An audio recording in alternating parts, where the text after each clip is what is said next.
It was interesting that people didn't really talk much about guns or drugs or things like that. People talked about the environment.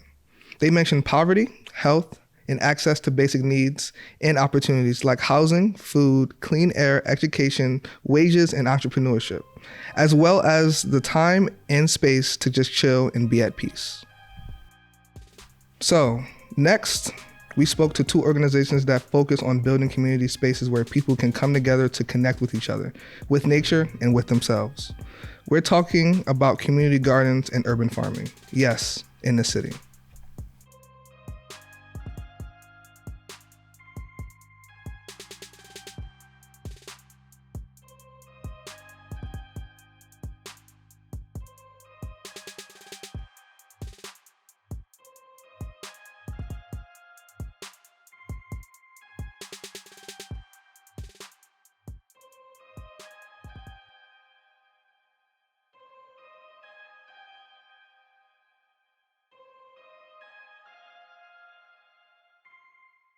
My name is Brother Tommy Joshua.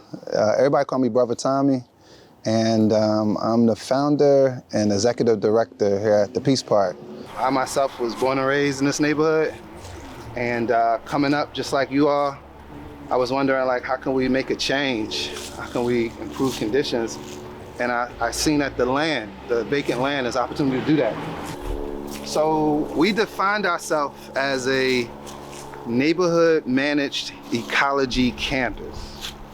And by ecology, we just don't mean like, the turtles or the dolphins.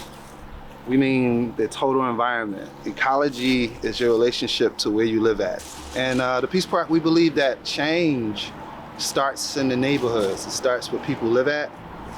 And we would like to make the neighborhoods where we live at also places where we can work, places where we can heal, places that we can learn.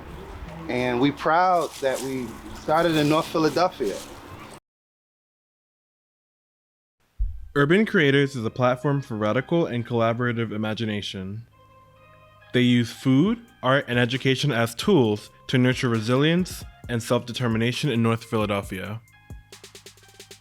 Life Do Grow is the name of their urban farm and neighborhood creative commons. A physical place, but also a dynamic and ever-evolving ecosystem of creative ideas. I am Justina Thompson, daughter of Charlene Thompson, granddaughter of Rebecca Marable, and great-granddaughter of Estelle Marable. And I farm, I heal, I educate, I tell the truth, I reevaluate, I check in, and I love. But mostly, I grow food and educate people. So Urban Creators Life Do Grow Farm is a platform for radical imagination. We've been in this space for 13 years. This space itself has gone through a lot of different iterations. It was a coal refinery, it was a water factory, it was a box factory, it was an auto junkyard. And so it's gone through a lot of different things. When we found it, it was just a vacant lot. And so it took a lot of love and intention to pour back into a space where life do grow.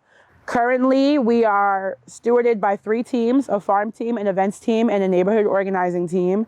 And across those teams, we harvest our food for community events and community members. We host events where community members can release through art and expression. And also, if they have any individual entrepreneurship activities, they can come here and sell their goods.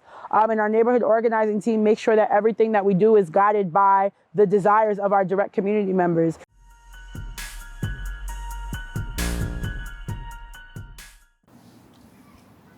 Violence is ultimately caused by a misunderstanding at its root.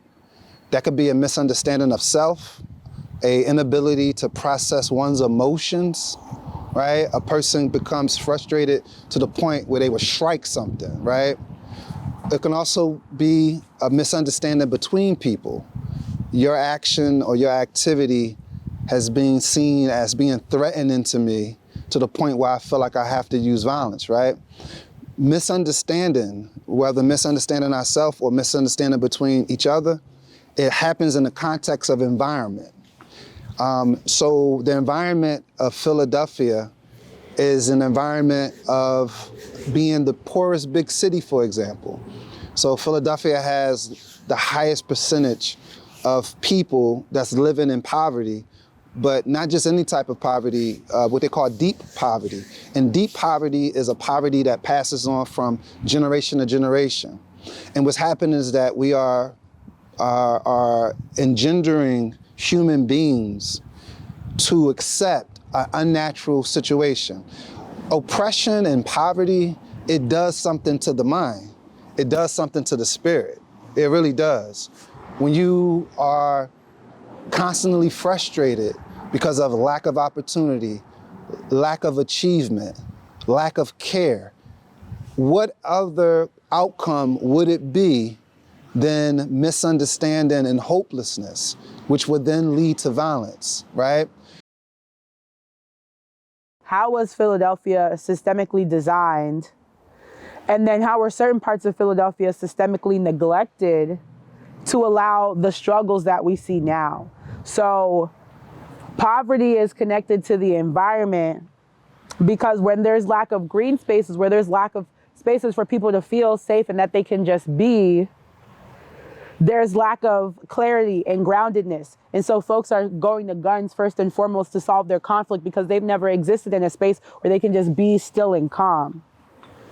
That's connected to poverty because when folks have to work 3, 4, 5 jobs just to sustain themselves, they can't be home to nurture and pour into that love and teach about conflict resolution and teach about the power of being vulnerable and honest with our emotions when we're not okay.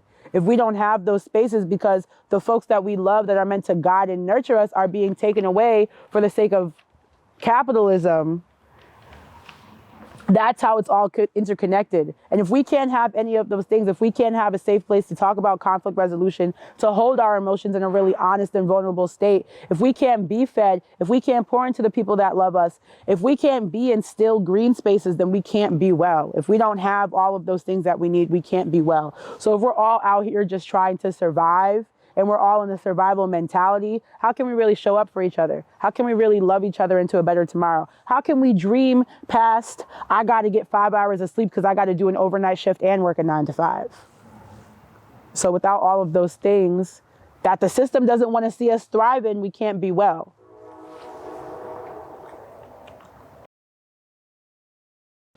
So the connection between climate change, poverty, violence, health, right? I think I gotta diss capitalism. I do, I gotta diss the capitalist system. And, think about it, folks. A economic system or a system that says that we should live our lives based off of what makes money. That's a terrible, terrible thing. Because that means that when we go some food or something like that, yeah, we eating the food, but always remember that this food wasn't cooked in the spirit of, let me see the best food that I can give somebody. What happens from that type of society and that type of thinking is that the worst food actually will get to the person because it's gonna be the food that they cut corners to produce, right? Think about even with education. These folks are not sitting back saying, how can we produce the best education for the students?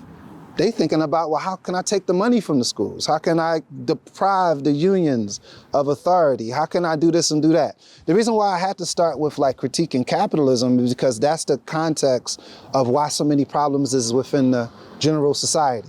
So food, for example, people don't really think about how food affects behavior, First of all, manufactured and processed foods are full with chemicals, full with hormones, full with additives that creates more violent people. It creates people who cannot focus in school. It creates people that will be more irritable. It actually produces health problems, right? Let's talk about the inner cities. Black and brown neighborhoods are 9 times out of 10 closer to toxic dumps. They have less trees. They have poor air quality. All of this was an economic decision because of redlining. Redlining was a whole process of segregating these group of people into this part of the city and keeping this group of people from where it may be parks at, where it may be waterways, where it may be supermarkets at, right? So all of these things are interrelated. And oftentimes people do talk about climate change in an abstract sense, but the front line is the neighborhoods. The front line is the death and destruction that's seen inside urban communities. We also have to have a conversation about what is the cause of climate change. Climate change is human-made. It's human beings, it's human policies that lead to the problems. It's not that nature is revolting against us. In fact, we should be aligned with nature, you know what I'm saying? And I think I go back to those systemic things, like what areas in the city do have ample green spaces where people can just be safe and be held? Where are there art programs? Where are there recreational sports opportunities? Where can these young people release everything that they have? And I think the city's prioritization on housing and gentrification and development leaves the community needs in the dust. And I think that has a really big ripple effect.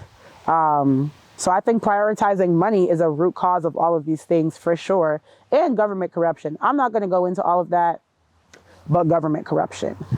And yeah.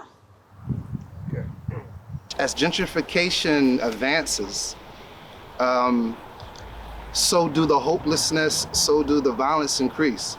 It's no accident that the poor neighborhoods in Philadelphia are hotbeds for violence. Nothing says F you, excuse my language, than building a community without people who live there in mind. You know, it disempowers people to see development where they are not incorporated into. That's a hurt piece. It's almost like being buried alive. So this type of development that people participate in, that's led by their neighbors, you know, that builds up hope. It builds up precedent. Even the precedent of the Peace Park can be something that can strengthen you all in the work that y'all gonna be doing around Dobbins. Because it's been done before. Y'all can say, yo, people took over some land and occupied the land and got support. And yeah, they had opposition, but at the end of the day, they won. Or even this right here, like, we can do it. We can come together as regular folks and build the building. You know, we can navigate through everything.